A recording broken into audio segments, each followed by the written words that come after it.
വിശുദ്ധ മർക്കോസ് അറിയിച്ച നമ്മുടെ കർത്താവ് ഈശോ മിശിഹായുടെ പരിശുദ്ധ സുവിശേഷം 7-ാം അധ്യായം 31 മുതൽ 37 വരെയുള്ള തിരുവചന ഭാഗങ്ങൾ. അവൻ ടൈർ പ്രദേശത്തു നിന്ന് പുറപ്പെട്ട് സീദോൻ കടന്ന് ദെക്കപ്പോളിസ് പ്രദേശത്തുകൂടി ഗലീലയിൽ കടൽത്തീരത്തേക്ക് പോയി.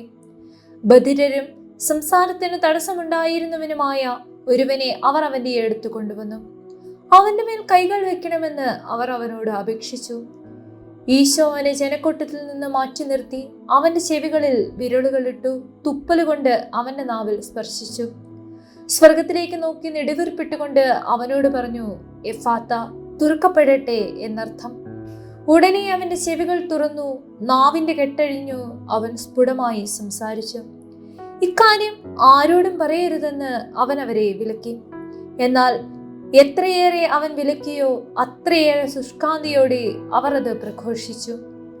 അവർ അളവറ്റ് വിസ്മയത്തോട് പറഞ്ഞു, അവൻ എല്ലാ കാര്യങ്ങളും നന്നായി ചെയ്യുന്നു. ബധിരർക്ക് ശ്രവണശക്തിയും ഊമർക്ക് സംസാരശക്തിയും നൽകുന്നു.